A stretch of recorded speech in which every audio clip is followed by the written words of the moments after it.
Y Jesús crecía en sabiduría, en estatura y en gracia para con Dios y con los hombres.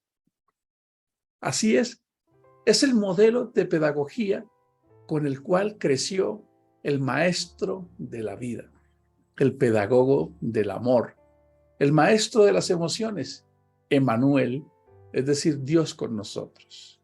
Son expresiones maravillosas que nos indican la forma de poder construir una familia y una sociedad sana. Amigos, muy buenos días, reciban un cordial saludo. Una vez más, estamos hoy transmitiendo desde Colombia para el mundo. Queremos contarles que estamos muy felices, muy emocionados, muy apasionados de encontrar en Jesús la solución para nuestras vidas, la solución para transformar una sociedad, para transformar cualquier nación a través de este modelo de pedagogía. Lastimosamente, Jesús ha sido enseñado y promovido como el líder de una religión. Y Jesús no es el líder de una religión. La religión la creamos los hombres. De hecho, significa religar, volver y atar o amarrar a alguien. Jesús lo que vino a enseñarnos es un modelo de vida que se representaba en su reino, el reino de los cielos. Vivimos en una sociedad que corre, una sociedad de impositivos, donde las familias en el día a día nos debatimos con retos, con desafíos, y aunque parece sencillo y hay una bondad dentro de nosotros para querer a esa familia, para compartir con esa familia y en la sociedad que estamos, pareciese ser imposible a veces lograrlo por lo que ha sucedido, la forma en que nos comunicamos con nuestros seres queridos, con nuestra pareja, con nuestros hijos, con nuestros vecinos, con nosotros mismos. Pareciese un desafío inalcanzable. Claro, los seres humanos fuimos programados y fuimos educados de una manera y además tenemos nuestra propia naturaleza y no logramos sobreponernos a ella misma. Muchas veces nos damos cuenta cómo perdemos un round o un día y se nos volvió un día en un conflicto. Y es porque nosotros no somos capaces de obedecer a Jesús. Jesús, el maestro de la vida, en el Sermón del Monte, registrado en el Evangelio de Lucas, lo expresa de una manera muy poderosa. Y él dice, no los entiendo, dice Jesús, amigos, ¿cómo les parece? ¿Por qué Jesús dice eso? Porque Jesús les dice, ustedes me dicen Señor, Señor, o me dicen Maestro, Maestro. Y Jesús les afirma, y ustedes tienen razón porque yo soy eso. Escuchen lo que dice, pero no hacen lo que yo les digo. Wow, cuando leí ese verso, me pareció algo increíble. Pero ustedes no hacen lo que yo les digo. Es el mismo párrafo que nos narra aquellos dos hombres que construyen sus casas sobre la roca, que es el fundamento de Cristo. Desde que el hombre ha decidido sacar a Dios de su vida, de las constituciones, de los colegios, el hombre sin Dios se pierde. Los indicadores de moralidad bajan y entramos todos en una carrera desenfrenada en la que añoramos un modelo social de paz, pero es imposible lograrlo porque estamos cosechando el fruto de nuestras acciones. Pero ¿cuál sería entonces el modelo ideal en el que nosotros quisiéramos hacer un alto realmente? Hay una frase que dice que el camino al cielo está pavimentado de muy buenas intenciones, ¿verdad? Pero no logramos que esas intenciones realmente vayan y logren traspasar nuestro ser interior y se vea reflejado en nuestros comportamientos, es del día a día, que es donde debemos trabajar. ¿Para qué crecer una religión si ya hay muchas? Recuerden que muchas veces hemos hablado de esto. Coloquen en su buscador en internet cuántos cristianos hay en el mundo. La última cifra decía 2.400 millones de cristianos. Es decir, casi la tercera parte, un poco más de la población mundial. Si la tercera parte de la población mundial somos confesos cristianos, seguidores del Maestro del Amor, cuyo mandamiento principal, después de conocerle a Él, es amar al prójimo, quiere decir que entonces esa religión fracasó. Así es, amigos. Analicémoslo. 2.400 millones de cristianos que seguimos a aquel que es el símbolo del amor, la expresión del amor al prójimo, que está dentro de sus mandamientos. Amen a Dios. Después de conocerlo. Y después, quiere decir que nosotros no hemos vivido este evangelio. Reconozco que es ahí donde he fallado y me ha faltado. Y es que pareciese no, es la realidad. Es que la sociedad no fue capaz de sobreponerse a sí mismo de aquellas expresiones que Adán y Eva, de una manera irresponsable, tomaron la decisión. Cuando Dios les dice a ellos que no coman del árbol del bien y del mal, lo que realmente les estaba dando a elegir era que si querían ellos ser autónomos en la capacidad de decidir sobre sus pasiones, sensualidades y deseos de la vida cotidiana. Dijo, nosotros podemos lidiar con eso. Sí, nosotros podemos.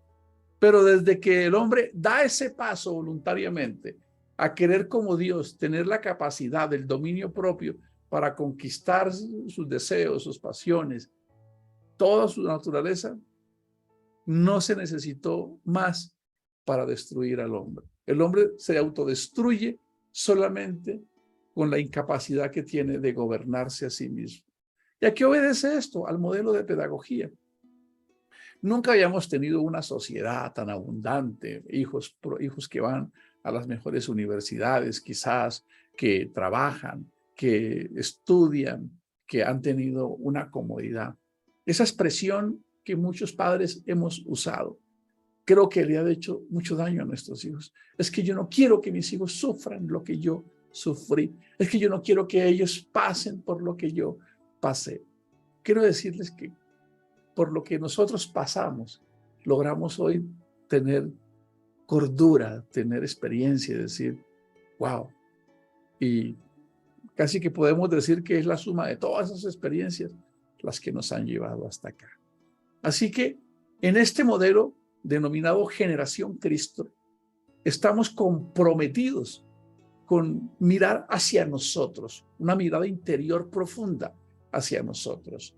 ¿Por qué predicar temas nuevos y nuevos y nuevos cuando nos ha costado todavía trascender el día a día? Bueno, y quisiera acudir a las expresiones del verdadero modelo de pedagogía que enseñó Dios, en una ciencia que la sociedad hoy denomina como la PNL, o la programación neurolingüística. Cuando Dios rescata al pueblo de Israel de la esclavitud, Dios mismo se encarga de darle instrucciones precisas a su pueblo sobre la necesidad de estar haciendo énfasis constante en esos mandamientos medulares, en ese propósito superior que dota de sentido y significado la vida del hombre. Por eso él dice, cada 8 días denles algo nuevo a los hijos. No, eso no fue lo que les enseñó. Digo, estas palabras que yo os escribo hoy, las llevarás en tu corazón, en las tablas de tu corazón. Deben volverse para ti un modelo de vida. Y para que eso suceda, las deben repetir en la mañana, al acostarse y al levantarse. Repetir, repetir, repetir, repetir. La sabia y eterna maestra, la repetición. pero también deben escribirlas en los muros para que las vean. El Señor es mi pastor, nada me faltará. Si podemos colocar un letrero que diga en la nevera, aprendan de mí que soy manso y humilde de corazón. Las escribirán, pero además también se las atarán en sus manos. Ahí se están reforzando lo que se conoce como los 3 principales canales sobre los cuales nosotros aprendemos: el visual, el auditivo y el kinestésico. No es algo que ustedes puedan decir místico, que Dios va a anularnos, sino que tiene que ver con que nosotros debemos entrenar nuestras vidas y nuestras familias. Y es lo que queremos invitar a muchas personas a que hagamos una visión colectiva de querer empezar por nosotros mismos.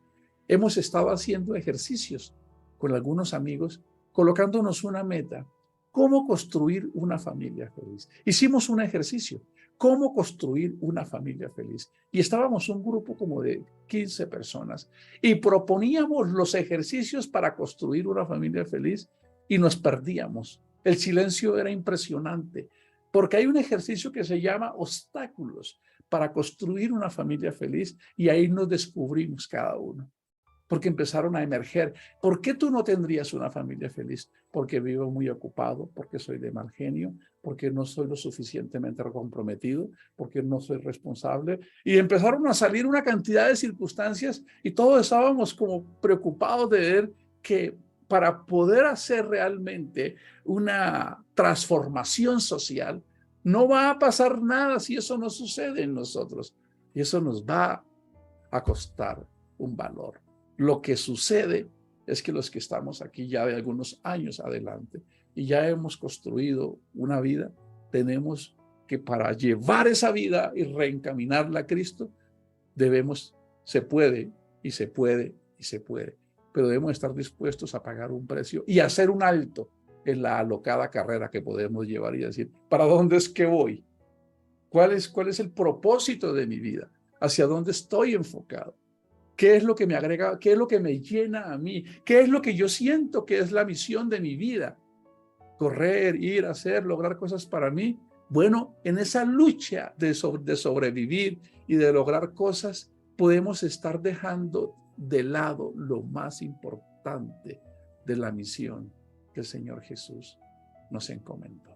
De hecho, cuando a Abraham, a quien conocemos como el padre de la fe, se le da la profecía, dice que en él, en su simiente, en un hijo que él tendría, cuyo nombre es Jesús el Cristo, serían benditas todas las familias, las famulus, los que se sirven entre sí, los que se suplen, los que se sacian, los que comparten el pan, los que se amparan y se protegen.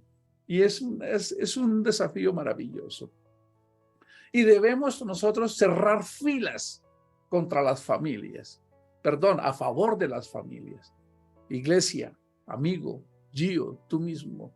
Es hora de cerrar filas y de enfocar toda nuestra artillería, todo nuestro arsenal, quienes somos, confiando en Dios para poder lograr que cada uno de nosotros pueda estar viviendo lo que quiere predicar, para que eso se convierta en una autoridad que nos permita realmente caminar y transformar el mundo. Quiero que veamos el modelo que Jesús utilizó, aunque suena extraño, ¿verdad? Que el Señor Jesús nace en un modelo totalmente religioso, como los judíos, ¿verdad? La vida de Jesús es una vida bastante conflictiva. Él nace justamente en medio de un censo que se da en la época de su nacimiento, que Augusto César promueve un censo. Era obligatorio que cada uno volviera a su casa y para ser empadronado, contabilizado para ese censo. En ese desenlace nace Jesús en medio de que sus padres regresan a casa de pan, que es como se llama Belén, lo que significa Belén.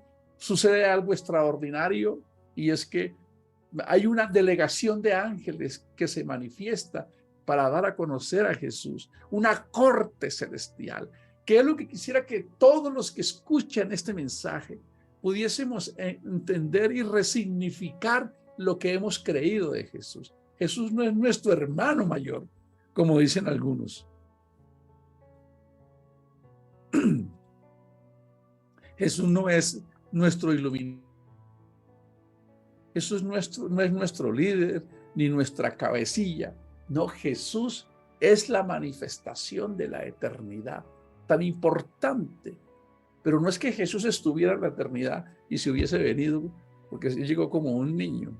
Esa humanidad nace en esta dimensión. Es Dios mismo quien decide manifestarse como un humano, como lo expresa bien uno de sus nombres, Emmanuel, que traducido es Dios con nosotros.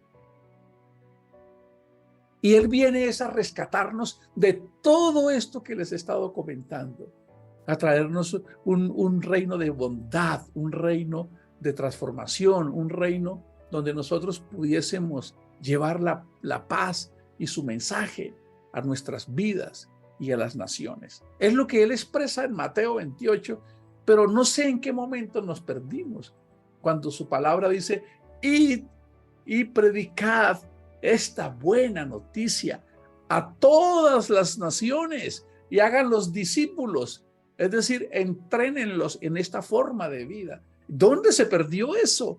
Si eso ya estaba encomendado.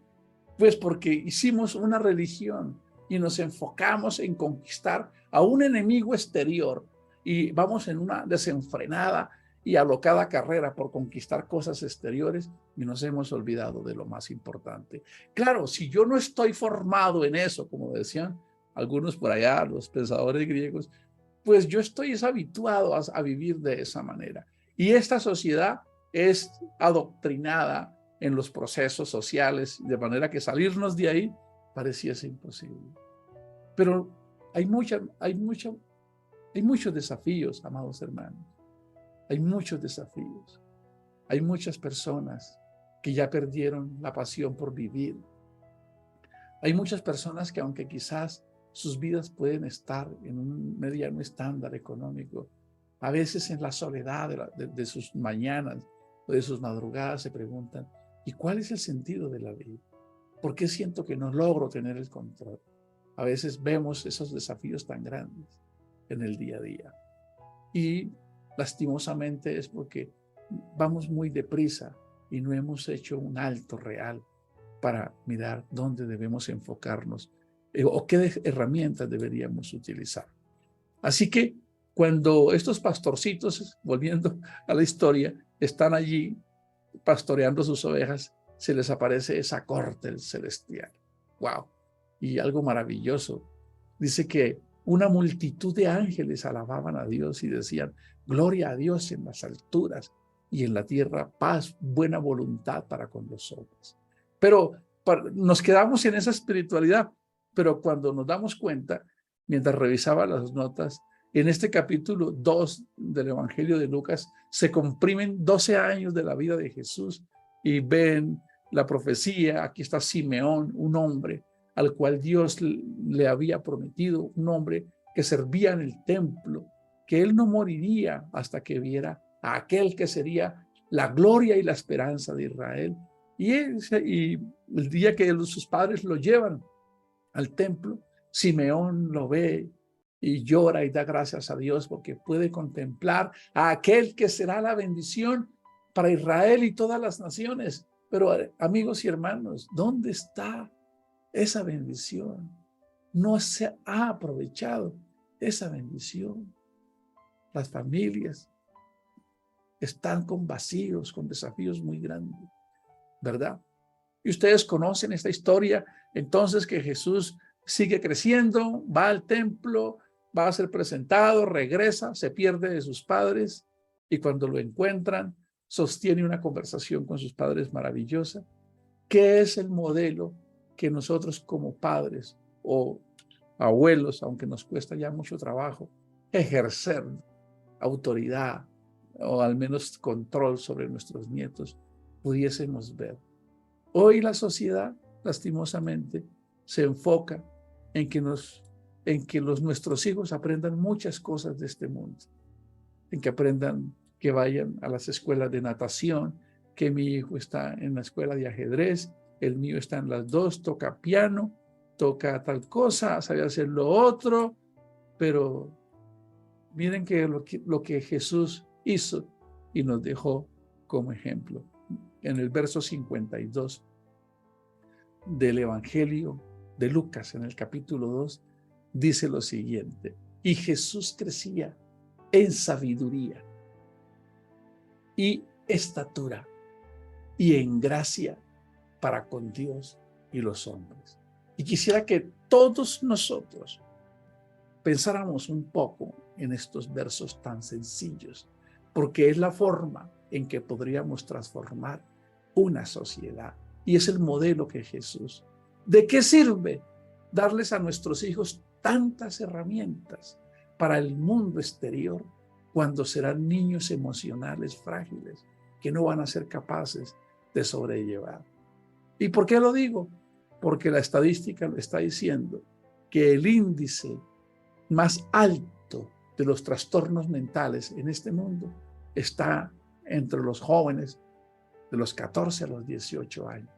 ¿Para qué llevarlos a tantas actividades sociales cuando no estamos construyéndoles bases ni raíces internas para que ellos mismos puedan enfrentar los desafíos y los avatares de la vida?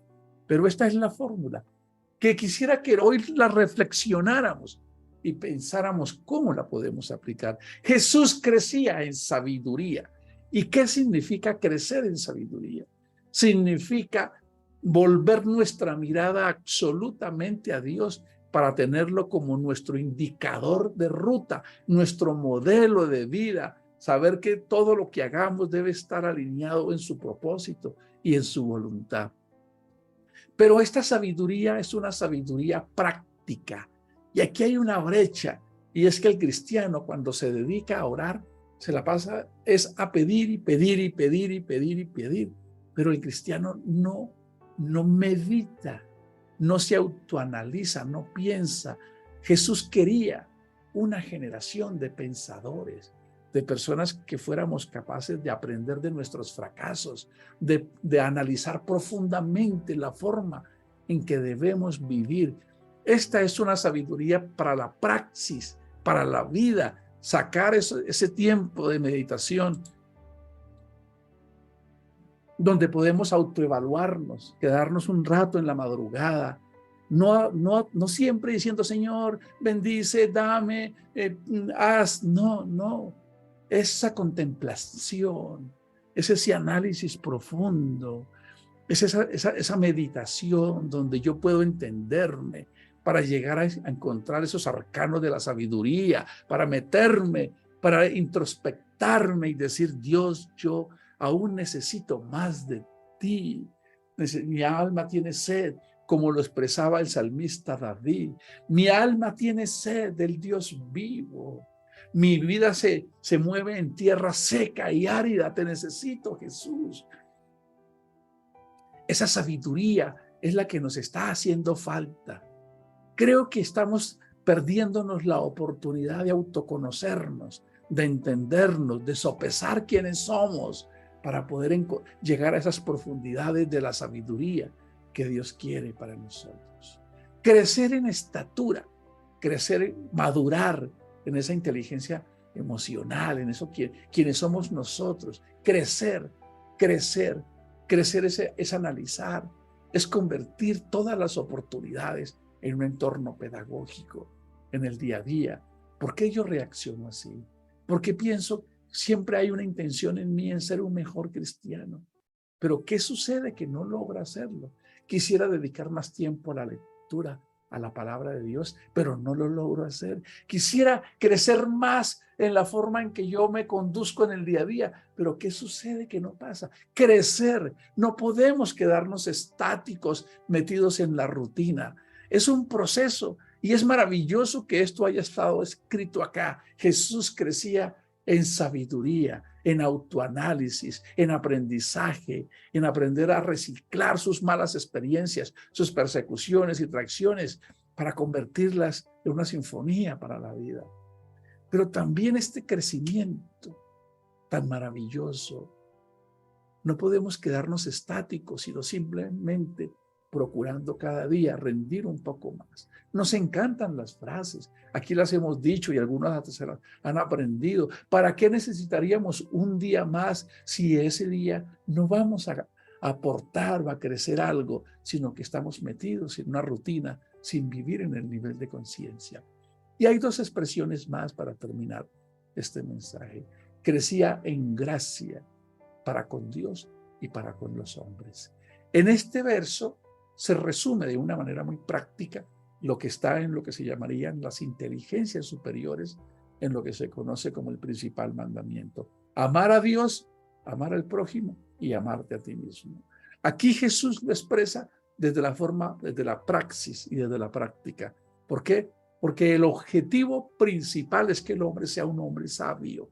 Recuerden que sabiduría es la expresión de saber dirigir el barco de mi vida en medio de un mar de olas y de tormentas y de riscos, donde mi vida tiende a sumergirse, a ahogarse, pero yo puedo con sabiduría guiar ese barco de mi vida a buen puerto. Es ese temor del Señor, no un miedo, sino una pasión por vivir cada día más como agradamos a Dios. Y de paso, vivir un autoconocimiento pleno de quiénes somos nosotros y de dónde estamos fallando y cuáles son nuestras fortalezas y qué es lo que realmente nos sacia en esa sabiduría.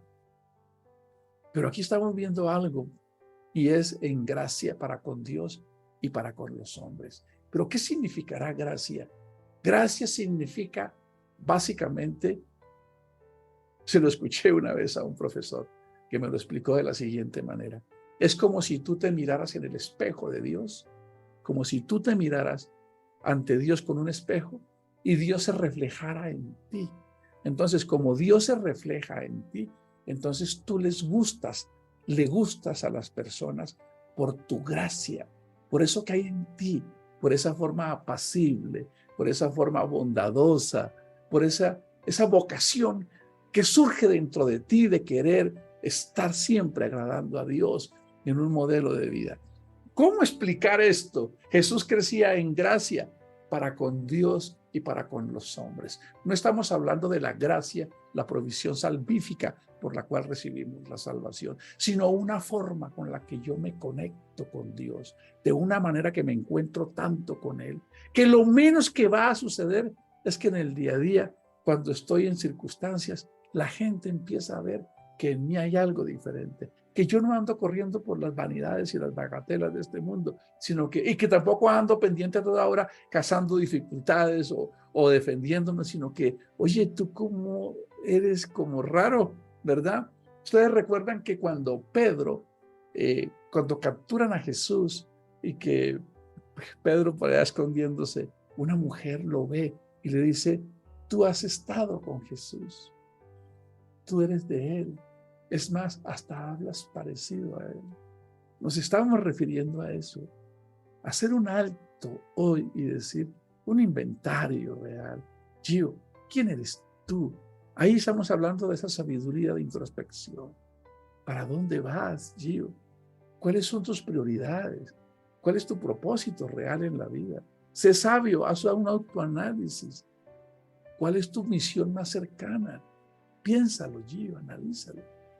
Y debes crecer cada día más. No debes seguir cayendo en los mismos errores ni evolucionar sabiendo que ya tú pierdes algunas batallas en el día en conversaciones y temas. Pero debes sumergirte en Dios para que tengas esa gracia para con Dios y con los hombres, esa actitud del corazón de búsqueda para que yo pueda conectar y tener una intimidad con Dios y con las personas que me rodean. ¿Por qué? Porque se sienten seguras conmigo, porque no encuentran en mí un juez o un verdugo, sino a alguien que refleja el carácter de Dios. Así que les gusto en el término que les expliqué ahora.